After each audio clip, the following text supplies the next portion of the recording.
नमस्कार दोस्तों, मैं सुमान शुक्ला स्वागत करता हूं आपका तक्षशिला ट्यूटोरियल के ऑनलाइन चैनल पर। दोस्तों, जैसा कि हम लोग लेसन पढ़ रहे हैं जैव अणु यानी बायो मॉलिक्यूल्स, जिसमें हमने आपके पिछले लेक्चर कवर कर दिए। और दोस्तों, आज का हमारा लेक्चर है लेक्चर नंबर 4.9। दोस्तों, लेक्चर नंबर 4.8 में हमने ये देखा हुआ था कि प्रोटीन क्या होती है, कैसे हम प्रोटीन के बारे में सारी चीज़ों को हमने वहाँ पर पढ़ा हुआ था।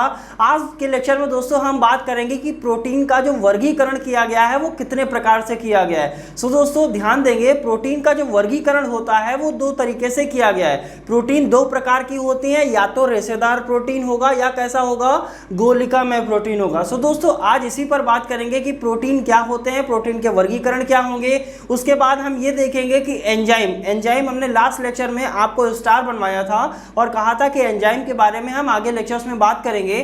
सो दोस्तों आज हम एंजाइम की भी बात करेंगे कि कौन कौन से एंजाइम होते हैं, एंजाइम का कार्य क्या होता है, एंजाइम के महत्व क्या होते हैं, को एंजाइम क्या होता है, इन सारी चीजों को हम डिस्कस करेंगे। सो दोस्तों स्टार्ट करते हैं प्रोटीन का वर्गीकरण और देखते हैं प्रोटीन में रेशेदार प्रोटीन और गोलिका में प्रोटीन क्या होते हैं। सो दोस्तों जैसा कि आप मेरे पीछे लिखा हुआ देख रहे हैं, यहां पर लिखा है हमने प्रोटीन का वर्गीकरण, जो कि कुछ इस तरीके से हमने यहां पर आपको दिखाया हुआ है। अब दोस्तों इनको हम एक एक पॉइंट पढ़ेंगे और समझने की कोशिश करेंगे कि आखिरकार रेशेदार प्रोटीन क्या होता है और गोलिका में प्रोटीन क्या होता है। सो दोस्तों स्टार्ट करते हैं। लिखा हुआ है प्रोटीन का वर्गीकरण, जैव अणु आपका लेसन है यानी बायोमोलिक्यूल्स लेसन है। इसके अंतर्गत हमको क्या पढ़ना है, प्रोटीन का वर्गीकरण। प्रोटीन क्या होता है इसके बारे में हमने अपने लास्ट लेक्चर में पढ़ा हुआ है।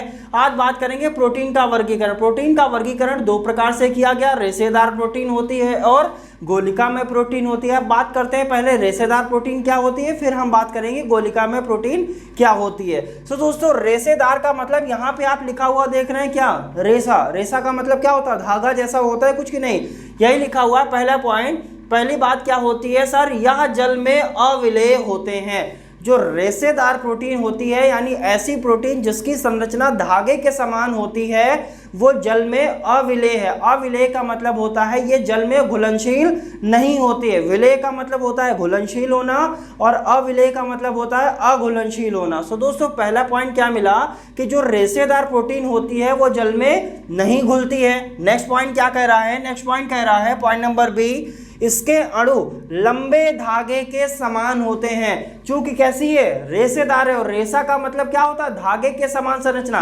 कई धागों को आप एक में लपेट के आप उसको हल्का सा बीच बीच में काट दीजिए तो हल्के से रेशे टाइप के निकल आएंगे, उसी तरीके से होती है इसकी संरचना जो होती है वो लगभग लंबे धागों के समान होती है। सो दोस्तों लंबे धागों को हम अंडरलाइन कर लेंगे।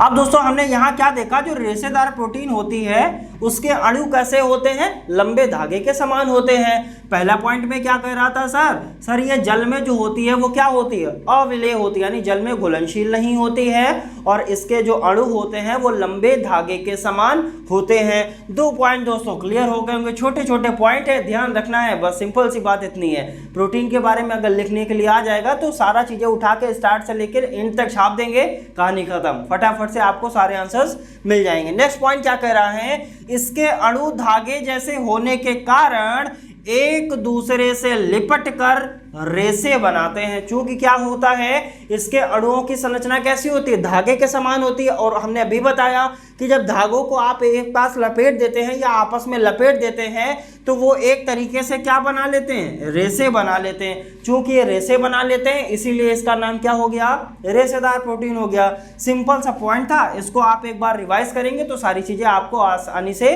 क्लियर हो जाएंगी। सो दोस्तों ध्यान रखिएगा, प्रैक्टिस बहुत ज़रूरी है। जितना ज़्यादा आप प्रैक्टिस करेंगे, जितना ज़्यादा आप चीज़ों को रिवीजन करेंगे, आपके पास वीडियोस अवेलेबल रहती हैं। ऐसा भी नहीं है कि तक्षशिला ट्यूटोरियल से आपकी वीडियोस गायब हो जाती हैं, वहाँ से आप उन वीडियो को 24 घंटे में आप कभी भी किसी भी समय आप देख सकते हैं। सो दोस्तों ध्यान क्या रखना है, जब भी आपको रिवीजन करना है आप अपना वीडियो उठाइए, फटाक से एक वीडियो प्ले करिए, उसके लिए एक टारगेट सेट होना चाहिए। टारगेट कैसे सेट करेंगे सर, हमने टारगेट कर लिया, अपनी एक प्लानिंग कर ली। प्लानिंग क्या है सर, जो लिंक आता है जिस टाइम आता है हमको उस टाइम पढ़ लेना। फिर बचे हुए जो पीछे की चीज़ें हम भूल रहे हैं तो क्या टारगेट सेट करते हैं कि आज हम केमिस्ट्री की 4 वीडियोज़ देखेंगे, उन चारों वीडियो को हम रिवाइज करेंगे, या आज हम फिजिक्स की 4 वीडियो देखेंगे, या आज हम मैथ की 4 वीडियो देखेंगे, या बायो की 4 वीडियो देखेंगे। इस तरीके से एक टारगेट सेट करिए। टारगेट सेट करने के बाद आप उसका रिवीजन करिए। रिवीजन नहीं करेंगे तो चीज़ें आपके लिए कॉम्प्लिकेटेड हो जाएंगी, बिल्कुल मान के चलिएगा, क्योंकि रिवीजन ही सबसे ज़्यादा इंपॉर्टेंट होता है। चीज़ें पढ़ना अच्छा नहीं है, बल्कि चीज़ों को रिवाइज करना अच्छा होता है। जितना ज़्यादा आप रिकॉल करेंगे उतना ही ज़्यादा आपके माइंड के अंदर सेट होगा। क्योंकि क्या हुआ, रेशेदार प्रोटीन जैसा कोई वर्ड आपके माइंड के अंदर नहीं था। अब हमने क्या किया, ये रेशेदार प्रोटीन का एक वर्ड आपके माइंड के अंदर इंजेक्ट कर दिया। इंजेक्ट का मतलब होता है आपके माइंड के अंदर डाल दिया गया कि एक प्रोटीन होती है जो कैसी होती है, रेशेदार। अब पहली बार आपने इस वर्ड को सुना है, कभी तो सुना नहीं था। जब पहली बार आपने इस चीज को सुना है तो क्या अगर आप इसको दोबारा ना पढ़े तो आप ध्यान रख पाएंगे? तो आंसर क्या होगा, सर बहुत मुश्किल है। हो सकता है याद आ जाए या हो सकता है याद ना भी आए। यानी अगर इस रेशेदार प्रोटीन के बारे में आप 4 से 5 बार पढ़ लेंगे तो आपको दोबारा पढ़ने की आवश्यकता ही नहीं पड़ेगी। क्या करना है, 4-5 बार आपको रिवीजन कर लेना है। कोई भी कभी भी पूछेगा कि रेशेदार प्रोटीन क्या होता है, फटाफट से सारी चीजें बता देंगे। ये कब आएगा, जब आप प्रैक्टिस करेंगे। सो दोस्तों ध्यान रखिएगा, प्रैक्टिस जरूर करिएगा। जैसा कि सभी को पता रहता है कि जितनी भी चीजें हम यहाँ पर डिस्कस करते हैं उन सभी चीजों के नोट्स आपको कहाँ मिलते हैं, डिस्क्रिप्शन बॉक्स में नीचे लिंक दिया होता है। लिंक पर जाते हैं, क्लिक करते हैं, पीडीएफ को डाउनलोड करते हैं। इन केस अगर कोई प्रॉब्लम होती है तो हमारे कॉन्टैक्ट नंबर पर हमसे संपर्क भी कर सकते हैं। सो दोस्तों बढ़ते हैं आगे की तरफ और देखते हैं रेशेदार प्रोटीन में हमारा नेक्स्ट पॉइंट क्या है। सो दोस्तों नेक्स्ट पॉइंट लिखा हुआ है इसमें प्रबल, ध्यान रखिएगा, प्रबल अंतरा अणुक हाइड्रोजन बंध पाए जाते हैं। अंतरा का मतलब होता है इंट्रामोलिक्यूलर, ठीक है। अंतरा अणु का मतलब होता है इंट्रामोलिक्यूलर। इसके अंदर के जो मॉलिक्यूल्स होते हैं उनमें एक बंध पाया जाता है जो कैसा होता है, हाइड्रोजन बंध होता है, और जिसकी प्रॉपर्टी क्या होती है, वो प्रबल होता है। प्रबल का मतलब होता है वो मजबूत होता है। यानी सिंपल सी बात है, जो रेशेदार प्रोटीन होते हैं उसमें जो हाइड्रोजन बंध होते हैं वो कैसे होते हैं, प्रबल। क्यों होते हैं, क्योंकि वो धागे के समान होते हैं, एक दूसरे में लिपटे होते हैं। सिंपल सी बात है, आपको एक धागा दे दिया जाए और आपसे कहा जाए इस धागे को आप तोड़ दीजिए, आप तोड़ देंगे। अब हम 50 धागे एक में लपेट दें, लपेटने के बाद आपसे कहें कि इसको तोड़िए, तो आप आसानी से तोड़ नहीं पाएंगे। क्यों, क्योंकि उसकी संरचना कैसी हो गई, कई सारे धागे लिपट गए, एक तरीके से वो रेशा टाइप का बन गया। जब जो रेशे होते हैं वो सबसे ज्यादा मजबूत होते हैं। क्यों मजबूत होते हैं, क्योंकि उनके अंदर की जो बॉन्डिंग होती है वो क्या हो जाती है, स्ट्रांग हो जाती है। इसीलिए जो अंतरा अणुक हाइड्रोजन बंध होते हैं वो कैसे होते हैं, प्रबल होते हैं। ध्यान रखिएगा।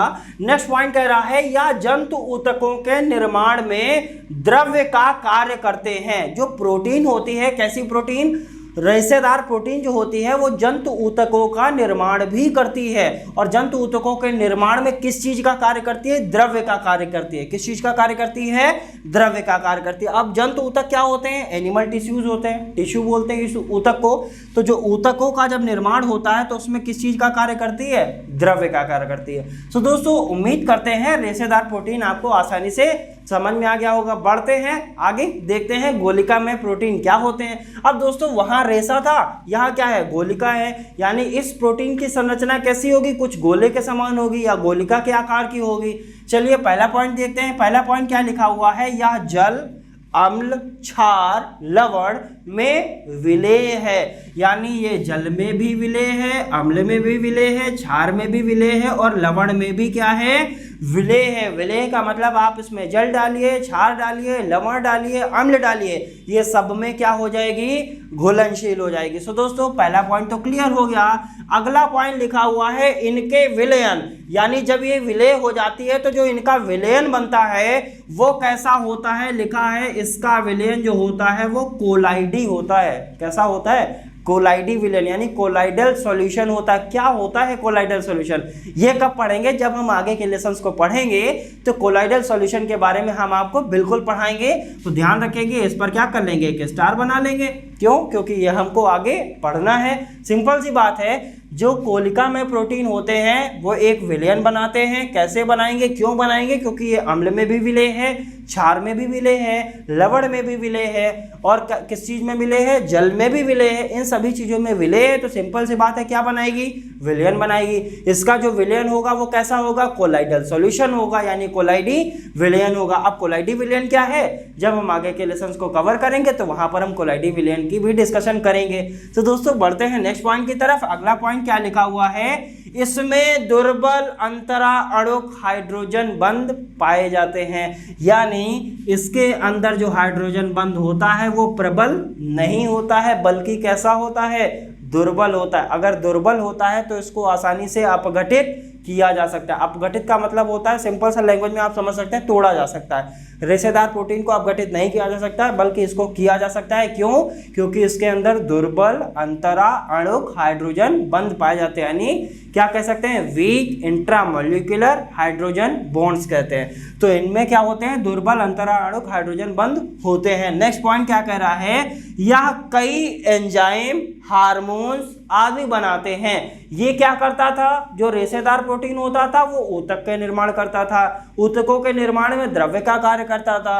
अब यहाँ पर ये क्या काम कर रहा है, जो गोलिका में प्रोटीन होता है वो एंजाइम बनाता है, हार्मोन्स बनाता है। अब क्या होते हैं एंजाइम और क्या होते हैं हार्मोन्स, इनका भी डिस्कशन करेंगे। आज के लेक्चर में हम इसी की बात करेंगे कि एंजाइम क्या होते हैं। हार्मोन्स हम कब डिस्कस करेंगे, जब हम आगे के लेक्चर्स को करेंगे तब हम हार्मोन्स का भी डिस्कशन जरूर करेंगे। सो दोस्तों, उम्मीद करते हैं प्रोटीन का वर्गीकरण आपको आसानी से समझ में आ गया होगा। अब बढ़ते हैं आगे की तरफ, प्रोटीन का महत्व। सामान्य तौर पर हम आपसे डिस्कस कर लेते हैं, यहाँ पर चीज़ों को नहीं लिखेंगे, नॉर्मल डिस्कशन कर लेंगे। और यही डिस्कशन जो हम यहाँ पर आपको करेंगे वो सारी के सारे पॉइंट्स आपको कहाँ मिल जाएंगे, नोट्स में मिल जाएंगे। सो दोस्तों, ध्यान क्या देंगे, प्रोटीन का महत्व क्या होता है। प्रोटीन हमारे शरीर के लिए बहुत ही ज़्यादा आवश्यक होती है। क्यों? जब कार्बोहाइड्रेट और वसा की अनुपस्थिति में प्रोटीन हमको क्या देती है, ऊर्जा देती है। कार्बोहाइड्रेट से हमको क्या मिलती है, ऊर्जा मिलती है। वसा से भी क्या मिलती है, ऊर्जा मिलती है। वसा के बारे में हमने क्या बताया था, हम आगे डिस्कस करेंगे। वहाँ पर हम वसा और तेल के बारे में भी डिस्कस करेंगे, ये जानेंगे कि वसा और तेल में क्या अंतर होता है, इन सब चीज़ों को भी हम डिस्कस करेंगे। सो दोस्तों, ध्यान क्या देंगे, कार्बोहाइड्रेट और वसा की अनुपस्थिति में प्रोटीन जो होती है हमारे शरीर को ऊर्जा देती है, पहला पॉइंट। दूसरा पॉइंट क्या हो गया, प्रोटीन हमारे शरीर के लिए बहुत ही ज़्यादा आवश्यक होती है। इसीलिए तो हमसे कहा जाता है दूध पिया करिए, या आप सब्जियां खाया करिए, या आप दाल खाया करिए। इसीलिए क्यों, क्योंकि हमारे लिए प्रोटीन बहुत ही ज़्यादा आवश्यक होती है। अब दोस्तों बात करते हैं, अगला पॉइंट क्या है, प्रोटीन जो होती है वो रक्त का पीएच भी निर्धारित करती है, यानी जो ब्लड होता है उसके पीएच के लिए भी उत्तरदायी होती है। अगले पॉइंट्स क्या है, इनको भी समझने की कोशिश करते हैं। तो दोस्तों, प्रोटीन जो होती है वो एंटीबॉडीज के रूप में भी काम करती है। एंटीबॉडीज क्या करती हैं, जैसे कोई वायरस ने या किसी भी चीज़ ने हमारे शरीर पर अटैक किया तो हमारे शरीर के अंदर एंटीबॉडीज बनती हैं और उन चीज़ों को किल कर देती हैं, यानी मार देती हैं। तभी तो कहते हैं वो ऑटोमेटिक बॉडी क्या कर लेती है, इनहेल कर लेती है, सही कर लेती है सारी चीज़ें, हीलिंग पावर उसकी अच्छी होती है। क्यों? क्योंकि उसके अंदर एंटीबॉडीज बनती रहती है। सो दोस्तों, इस तरीके से कुछ पॉइंट्स हैं जो हमारे प्रोटीन के लिए बहुत ही महत्वपूर्ण है। इन पॉइंट्स को आप जब नोट्स पढ़ेंगे तो वहां से आपको सारे पॉइंट आसानी से समझ में आ जाएंगे। अब बढ़ेंगे आगे की तरफ और देखते हैं कि एंजाइम क्या होते हैं और कौन कौन से एंजाइम होते हैं, और उन एंजाइम की रिएक्शंस क्या होगी, यानी वो एंजाइम अगर किसी रिएक्शन में वर्क करेंगे तो क्या बनेगा, उनको भी हम देखते हैं। आइए दोस्तों, लिखते हैं एंजाइम के बारे में। दोस्तों, बात करते हैं एंजाइम के बारे में, आखिर क्या होते हैं एंजाइम, इसको देखेंगे। फिर हम ये देखेंगे कि एंजाइम की क्रियाविधि कैसे होती है, यानी एंजाइम जो होते हैं वो कैसे कार्य करते हैं। आइए दोस्तों, पहले जानते हैं कि एंजाइम आखिरकार क्या होता है। सो दोस्तों, इसको हमने पॉइंट्स में यहाँ पर लिखा हुआ है, जैसा कि हम लगभग सारी चीज़ें पॉइंट्स में लिखते हैं, जैसा कि आपको सारे पॉइंट्स याद करने में कोई भी प्रॉब्लम बिल्कुल भी नहीं होगी। आप सारे पॉइंट्स को पढ़ेंगे, आपको फटाफट से सारे पॉइंट्स याद हो जाएंगे। सो दोस्तों, बढ़ते हैं पॉइंट्स की तरफ और देखते हैं पहला पॉइंट लिखा हुआ है, एंजाइम एक उच्च अणुभार के नाइट्रोजन युक्त जटिल कार्बनिक प्रोटीन होते हैं। जैसा कि हमने क्या बताया था, जो गोलिका में प्रोटीन होता है वही तो एंजाइम बनाता है। एंजाइम बनाता है, हार्मोन्स बनाते हैं, यानी वो एक तरीके के एंजाइम होते क्या हैं, प्रोटीन ही तो होते हैं। और प्रोटीन होती क्या थी, प्रोटीन सर होती थी जो नाइट्रोजन युक्त कार्बनिक यौगिक होते थे, वही तो प्रोटीन होती थी। प्रोटीन जब हमने पढ़ाया था तो हमने क्या बताया था, प्रोटीन एक उच्च अणुभार के नाइट्रोजन युक्त कार्बनिक यौगिक होते हैं।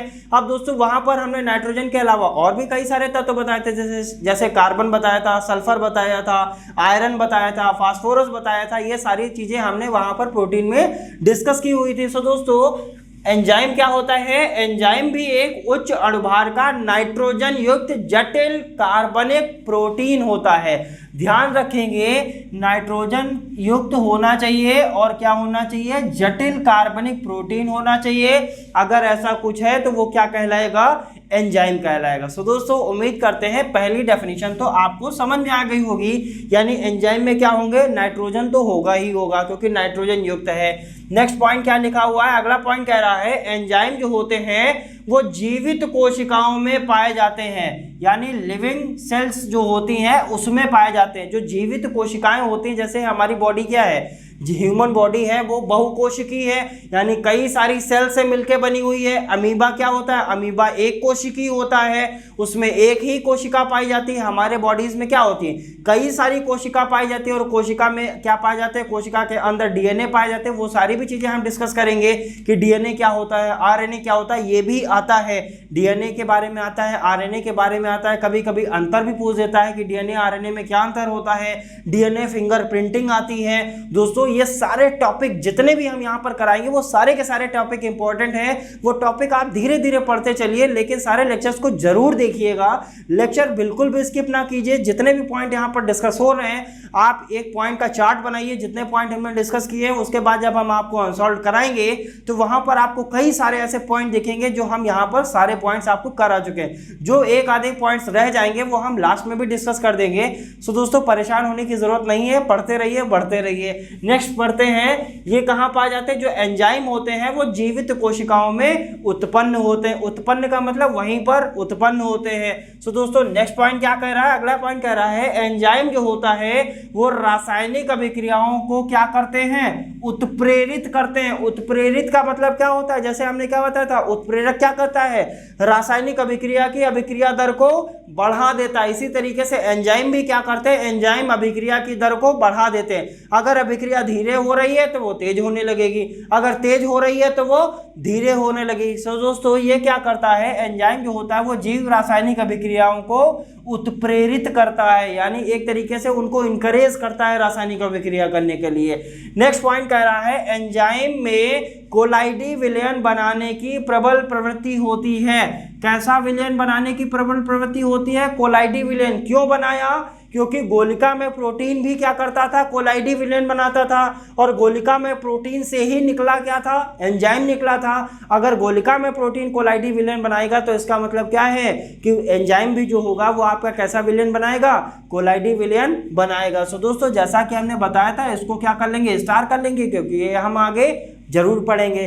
नेक्स्ट पॉइंट क्या कह रहा है, अगला पॉइंट कह रहा है एंजाइम द्वारा जो अभिक्रियाएं उत्प्रेरित होती हैं, यानी जो अभिक्रियाएं होती हैं एंजाइम के द्वारा वो किसके अंतर्गत आती हैं, लिखा हुआ है विषमांगी उत्प्रेरण के अंतर्गत आती हैं। अब ये क्या होता है, विषमांगी उत्प्रेरण, उत्प्रेरण भी होते हैं, एक समांगी उत्प्रेरण होता है, एक विषमांगी उत्प्रेरण होता है। ये भी हम कहाँ डिस्कस करेंगे, जब हम आगे पढ़ेंगे तो विषमांगी उत्प्रेरण और समांगी उत्प्रेरण दोनों को डिस्कस जरूर करेंगे। नेक्स्ट पॉइंट क्या कह रहा है, इसको देखते हैं। एंजाइम जो होते हैं, कौन कौन से एंजाइम होते हैं, जैसे इन्वर्टेज एक एंजाइम होता है, नाम ध्यान रखेंगे, जाइमेज भी एंजाइम होता है, माल्टोज भी एंजाइम होता है, डायस्टेज भी एंजाइम होता है। इन्वर्टेज, माल्टोज, डायस्टेज ये सारे क्या होते हैं, जाइमेज, ये सब एंजाइम होते हैं। सो दोस्तों इनको ध्यान रखेंगे और इन्हीं सभी जितने भी एंजाइम हैं इन पर एक एक रिएक्शन भी देख लेते हैं कि इनकी रिएक्शंस क्या होंगी। सो दोस्तों जैसा कि हमने ये देखा, ये सारे हमारे क्या हैं, एंजाइम है। इन्वर्टेज, माल्टोज, डायस्टेज, जाइमेज ये क्या है, एंजाइम है। अगर एंजाइम है तो इसका मतलब क्या है, ये नाइट्रोजन युक्त जटिल कार्बनिक प्रोटीन है। ध्यान रखिएगा कैसा विलयन बनाते हैं, कोलाइडी विलयन बनाते हैं। इसका मतलब ये जो एंजाइम है वो अम्ल, क्षार, लवण वगैरह में क्या हो जाएंगे, विलय हो जाएंगे, तभी तो कोलाइडी विलयन बनाएंगे। अब दोस्तों बात करते हैं कि इन्वर्टेज कैसे रिएक्शन देगा, जाइमेज कैसे रिएक्शन को उत्प्रेरित करेगा, माल्टोज कैसे उत्प्रेरित करेगा, डायस्टेज कैसे उत्प्रेरित करेगा। यही तो बताया गया कि एंजाइम जो होते हैं वो अभिक्रियाओं को क्या करते हैं, उत्प्रेरित करते हैं। सो दोस्तों बात करते हैं कि इन्वर्टेज कैसे उत्प्रेरित करेगा। जैसे हमने यहाँ पे लिखा C12H22O11 ये लिखा हुआ है, ये है क्या, सुक्रोज है कि नहीं है, इसको क्या लिखते हैं हम लोग, सुक्रोज। सुक्रोज जो होता है इन्वर्टेज एंजाइम की उपस्थिति में, इन्वर्टेज एंजाइम की उपस्थिति में किसमें अपघटित हो जाता है, C6H12O6 प्लस C6 C6H12O6 किस में अपघटित हो जाता है? C6H12O6 प्लस C6H12O6 किस एंजाइम की उपस्थिति में? इन्वर्टेज एंजाइम की उपस्थिति में जो आपका सुक्रोज होता है वो C6H12O6 प्लस C6H12O6 में अपघटित हो जाता है। ये क्या होता है सर? इसे हम कहते हैं ग्लूकोज और उसे क्या कहते हैं? फ्रैक्टोज कहते हैं। अब दोस्तों इन चीज़ों को ध्यान रखिएगा। और ग्लूकोज और फ्रैक्टोज का ये क्या कहलाता है? इसे हम बोलते हैं इन्वर्ट शर्करा। कैसी शर्करा बोलते हैं? इन्वर्ट शर्करा, या इसका नाम क्या कहते हैं? प्रतीप शर्करा। नाम ध्यान रखिएगा, इसको हम इन्वर्ट शर्करा बोलते हैं या प्रतीप शर्करा बोलते हैं। और ये जो अभिक्रिया होती है ये क्या कहलाती है? ये कहलाती है सुक्रोज का प्रतीपन। क्या कहलाती है? सुक्रोज का प्रतीपन। प्रतीपन क्यों कहलाई? क्योंकि सुक्रोज क्या हुआ? इन्वर्टेज एंजाइम की उपस्थिति में किस में कन्वर्ट हो गया? प्रतीप शर्करा। इसीलिए ये क्या कहलाती है? सुक्रोज का प्रतीपन। प्रतीपन का मतलब होता है चूंकि ये क्या करता है? इन्वर्टेज एंजाइम की उपस्थिति में जो सुक्रोज होता है वो प्रतीप शर्करा में कन्वर्ट हो जाता है, या आप क्या कह सकते हैं सर? ये इन्वर्ट शर्करा में कन्वर्ट हो जाता है। इसीलिए इस अभिक्रिया का नाम क्या है? सुक्रोज का प्रतीपन। ध्यान रखेंगे दोस्तों, इन्वर्ट शर्करा के बारे में कभी कभी आ जाता है पूछने के लिए कि क्या होती है इन्वर्ट शर्करा, तो आंसर क्या होगा सर? इन्वर्टेज एंजाइम की उपस्थिति में सुक्रोज जो होती है वो इन्वर्ट शर्करा या प्रतीप शर्करा देती है। इस अभिक्रिया को हम क्या कहते हैं? सुक्रोज का प्रतीपन कहते हैं। अतः यह अभिक्रिया निम्नलिखित है। इसको रिएक्शन को लिख देंगे, 2 नंबर आपके पक्के हो जाएंगे। सो दोस्तों ध्यान रखेंगे, जैसा कि हमने ये पहली रिएक्शन जो लिखवाई है ये आपके लिए क्या है? इंपॉर्टेंट है। अब दोस्तों बढ़ते हैं आगे की तरफ और देखते हैं कि हमारे भाई जाइमेज जो एंजाइम है वो कैसी रिएक्शन देगा, माल्टोज कैसी देगा, डायस्टेज कैसी देगा, इनकी भी हम बात करते हैं। सो दोस्तों इसको हटाते हैं और लिखते हैं आगे की रिएक्शंस। सो दोस्तों बात करते हैं आगे की रिएक्शंस के लिए। जैसा कि हमने देखा कि सुक्रोज का प्रतीपन हमने देख लिया है। अब हम बात करते हैं सर, हम या तो ग्लूकोज ले लें या फ्रैक्टोज ले लें, यानी C6H12O6 ये क्या हो सकता है? इसकी जगह पर हम या तो ग्लूकोज लिख सकते हैं या क्या कह सकते हैं, चूंकि फ्रैक्टोज का भी यही फार्मूला होता है तो इसको क्या लिख देंगे? ग्लूकोज लीजिए या फ्रैक्टोज लीजिए। यह क्या करेगा? इन्वर्टेज के बाद में कौन सा एंजाइम लिखवाया था? इसके बाद में हमने एंजाइम की बात करी थी जाइमेज। कैसा एंजाइम? जाइमेज। तो यहाँ पर हमने जाइमेज एंजाइम लिया। अब ये क्या करेगा? ग्लूकोज और फ्रैक्टोज जो होते हैं वो क्या देते हैं? जाइमेज एंजाइम की उपस्थिति में एथिल अल्कोहल देते हैं। क्या देते हैं? Ethyl alcohol. एथिल का मतलब C2H5, अल्कोहल का मतलब OH। OH क्या होता है? अल्कोहलिक ग्रुप होता है। प्लस क्या देगा? कार्बन डाइऑक्साइड देगा। और यहाँ क्या लगा देंगे? 2 लगा देंगे, क्योंकि कार्बन हमारे पास कितने हैं? 6 है कार्बन। अगर 2 नहीं लगाते तो जोड़िए जरा, कितने कार्बन हो जाते? 2 और 1 3 कार्बन चाहिए हमको। कितने? 6 कार्बन चाहिए। इसीलिए यहाँ क्या कर देंगे? 2 लगा देंगे। 2 2 जा 4 और यहाँ पर कितने आ जाएंगे? 4 and 2 times of carbon dioxide हो जाएगा। तो यहाँ से आपको क्या मिला? ग्लूकोज और फ्रैक्टोज जो होते हैं वो जाइमेज एंजाइम की उपस्थिति में क्या देते हैं? एथिल अल्कोहल देते हैं और कार्बन डाइऑक्साइड देते हैं। अब दोस्तों बढ़ते हैं आगे की तरफ और देखते हैं माल्टोज क्या देगा। माल्टोज का फॉर्मूला सबको पता है, C12H22O11। ये क्या होता है? ये होता है माल्टोज। दोस्तों ये लिखा हुआ है, यहाँ पर क्या लिखा हमने? C12H22O11 यानी माल्टोज। माल्टोज क्या करेगा? H2O के साथ माल्टेज एंजाइम की उपस्थिति में क्या देगा? C6H12O6 क्या देगा? 2 टाइम्स ऑफ C6H12O6 कौन देगा? माल्टोज H2O के साथ माल्टेज एंजाइम की उपस्थिति में क्या देता है? 2 टाइम्स ऑफ C6H12O6 देता है। अब दोस्तों बढ़ते हैं आगे की तरफ और देखते हैं अगली रिएक्शन हमारी क्या होगी। दोस्तों यहाँ पर लिखा है 2 टाइम्स ऑफ C6H10O5 का whole n plus n times of, अगर आप ले लेते हैं H2O, n times of H2O ले लेते हैं और एंजाइम कौन सा लेते हैं? डायस्टेज। कैसा एंजाइम? डायस्टेज एंजाइम अगर आप लेते हैं तो आपको क्या मिलेगा? यहाँ पर ये क्या है? ये स्टार्च है। स्टार्च H2O के साथ क्या देगा? n टाइम्स ऑफ C12H22 वगैरह, उसको क्या बोलते हैं? माल्टोज।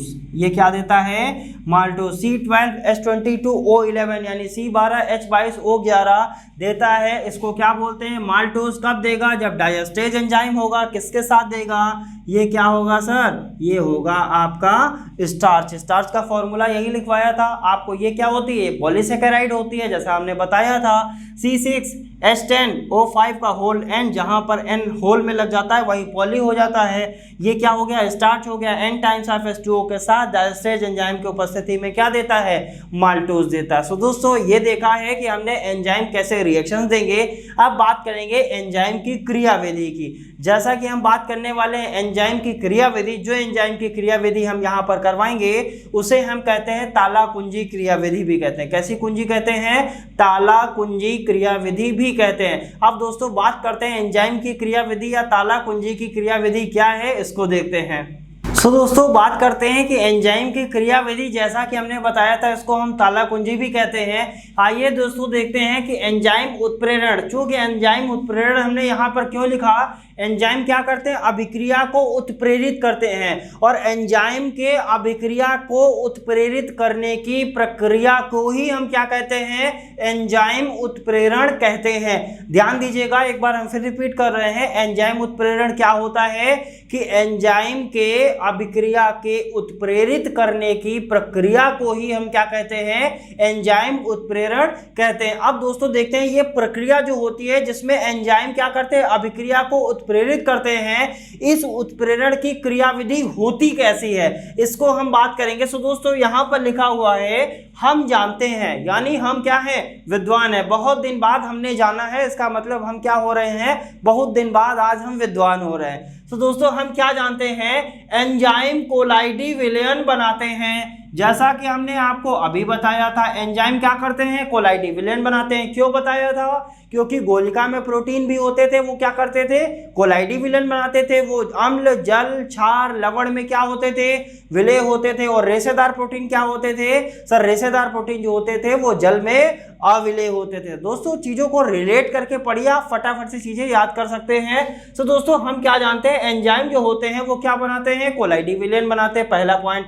अतः क्या हुआ एंजाइम के कोलाइडी कणों के पृष्ठ पर अनिश्चित आकृति के सक्रिय केंद्र होते हैं। ये पॉइंट अभी समझ में नहीं आया होगा। बात क्या कर रहा है ये पॉइंट, ये कह रहा है सबसे पहले आपने क्या बताया कि एंजाइम जो होते हैं वो कोलाइडी विलयन बनाते हैं। कोई भी चीज कोलाइडी विलयन कब बनाएगी, जब उसके अंदर कोलाइडी कण होंगे तभी तो कोलाइडी विलयन बनेगा। सिंपल सी बात है, अगर आप पानी में शक्कर डालेंगे तभी तो वो मीठा होगा। पानी मीठा कब हुआ, जब आपने उसमें शक्कर डाला। इसीलिए कोलाइडी विलयन कब बनेगा, जब उसके अंदर कोलाइडी कण होंगे तभी तो कोलाइडी विलयन बनेगा। यानी चूंकि क्या हुआ एंजाइम क्या करते हैं कोलाइडी विलयन बनाते हैं। अगर कोलाइडी विलयन बना रहे इसका मतलब उसके अंदर कोलाइडी कण होंगे। फिर जो उसके अंदर जो कोलाइडी कण होते हैं उनमें होता क्या है, वो जो कोलाइडी कण होते हैं उनके जो पृष्ठ होते हैं, पृष्ठ का मतलब ऊपरी भाग, उन कोलाइडी कणों के ऊपरी भाग पर होता क्या है अनिश्चित आकृति के, यानी उनकी आकृतियां कोई निश्चित नहीं होती हैं, अनिश्चित आकृति के क्या होते हैं उनमें सक्रिय केंद्र होते हैं। ध्यान रखिएगा एंजाइम कोलाइडी विलयन बनाते हैं। अगर कोलाइडी विलयन बना रहे हैं इसका मतलब उसमें कोलाइडी कण होगा।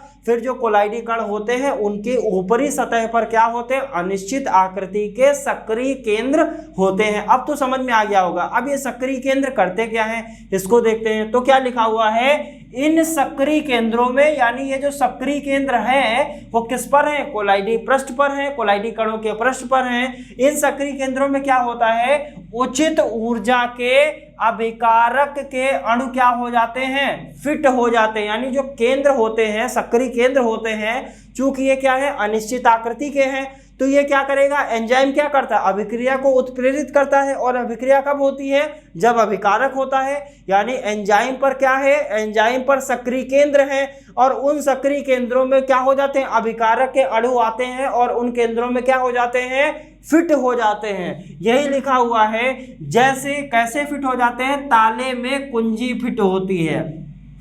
जैसे ताला होता है, ताले में क्या होता है छेद होता है। अब छेद में क्या होती है कुंजी क्या हो जाती है, ताले में कुंजी क्या हो जाती है फिट हो जाती है। उसी प्रकार से क्या होता है कि एंजाइम पर क्या होते हैं सक्रिय केंद्र होते हैं और उसमें क्या करते हैं, एंजाइम में अभिकारक के अणु वहां जाते हैं और क्या हो जाते हैं, फिट हो जाते हैं। अब इससे होता क्या है इसको देखेंगे। अतः क्या लिखा हुआ है, एंजाइम ई, यानी एंजाइम को हम ई से डिनोट करेंगे और अभिकारक के अणु को किससे डिनोट करेंगे, एस से डिनोट करेंगे।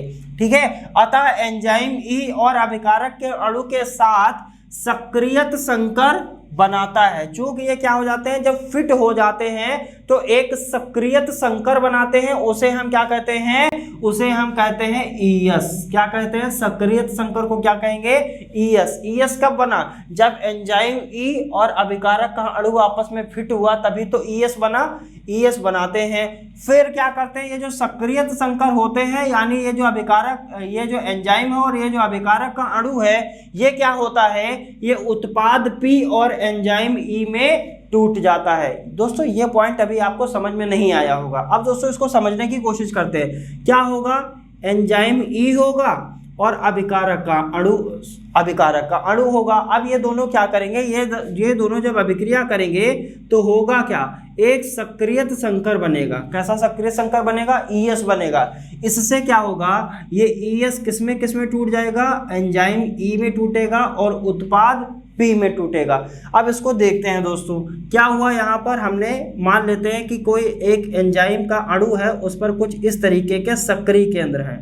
अब दोस्तों ये एंजाइम है, हमने मान लिया ये एक सक्रिय केंद्र है और ये एक सक्रिय केंद्र है। एक एंजाइम पर हमने दो सक्रिय केंद्र लिए, अनिश्चित आकृति के होते हैं तो आप कैसे भी आकृति बनाइए, वो आपकी मर्जी की बात है। इसका मतलब क्या हुआ, एक होल यहाँ पर है, एक होल यहाँ पर है।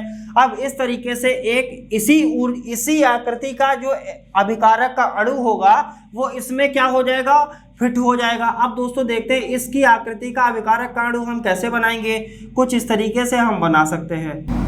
अब दोस्तों ये हमने क्या बना लिया, ये एंजाइम ई हो गया, ये क्या हो गया, अभिकारक का अणु एस हो गया। अब दोनों ये क्या करेंगे, ईएस बनाएंगे।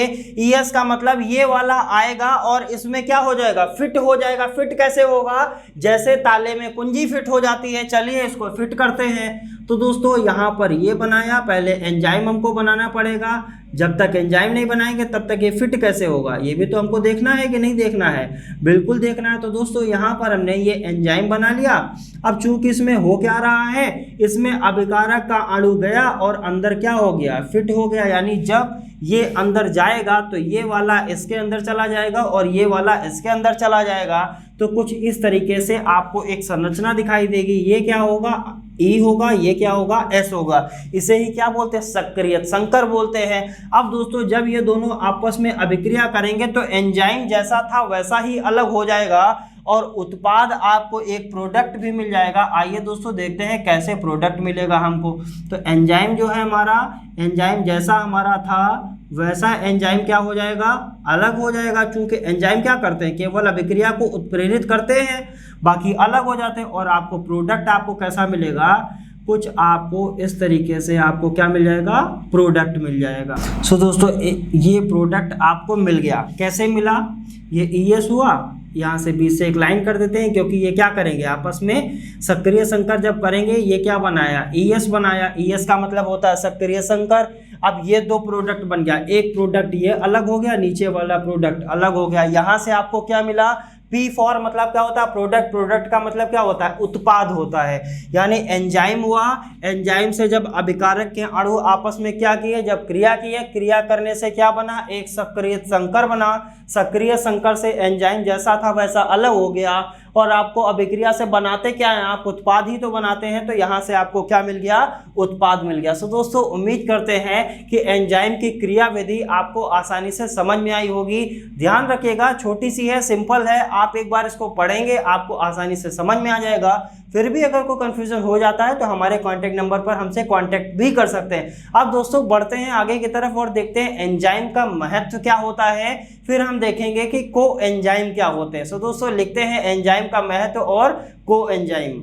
सो दोस्तों बात करते हैं एंजाइम का महत्व जो इम्पोर्टेंट है, उसके बाद हम देखेंगे कि को एंजाइम क्या होते हैं। सो दोस्तों पहला लिखा हुआ है शरीर के लिए एंजाइम का महत्व, यानी जो हमारी बॉडी होती है इसके लिए एंजाइम का क्या महत्व होता है, इसको लिखा गया है। पहला पॉइंट लिखा हुआ है शरीर की वृद्धि विकास के लिए आवश्यक होता है। जो एंजाइम होते हैं वो वृद्धि के लिए और विकास के लिए आवश्यक होता है। अब वृद्धि क्या है और विकास क्या है? सिंपल सी बात है सर, वृद्धि जो हमें दिखाई देती है और विकास जो हमें दिखाई नहीं देता है। विकास जैसे शारीरिक विकास, मानसिक विकास, क्या मानसिक विकास किसी का दिखाई देता है? नहीं दिखाई देता है।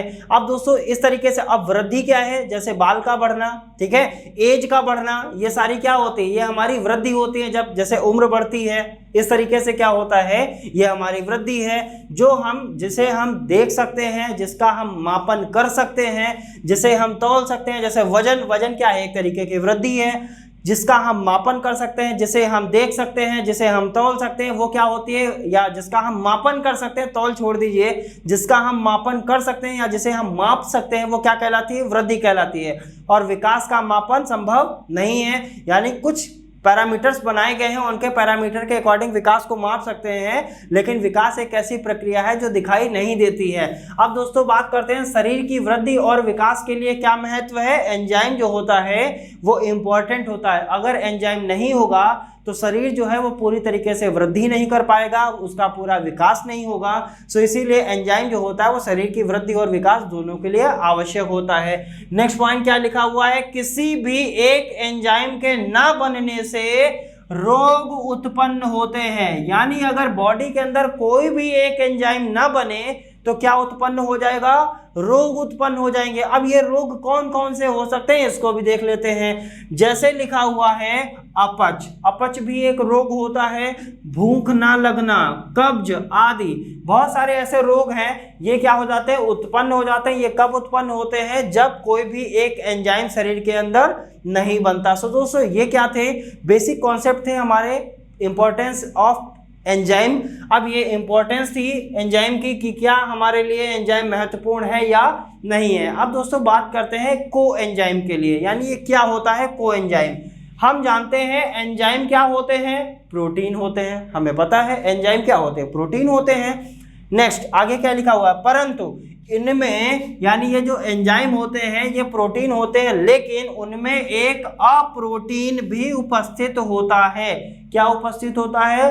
अप्रोटीन भी उपस्थित होता है। इसे ही हम क्या कहते हैं? को एंजाइम कहते हैं। सिंपल सी बात है, एंजाइम प्रोटीन होता है, इस प्रोटीन में एक अप्रोटीन भी उपस्थित होता है, जिसे ही हम क्या कहते हैं? को एंजाइम कहते हैं। अब ये को एंजाइम करता क्या है इसके बारे में देखेंगे।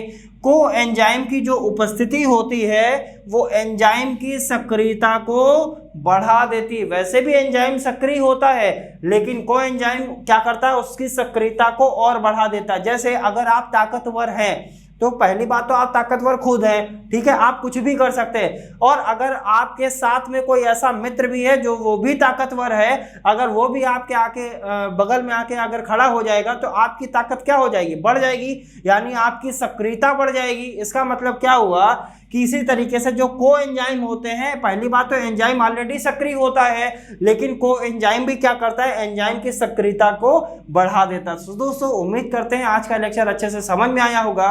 मिलेंगे नेक्स्ट लेक्चर में कुछ और नए टॉपिक के साथ। धन्यवाद।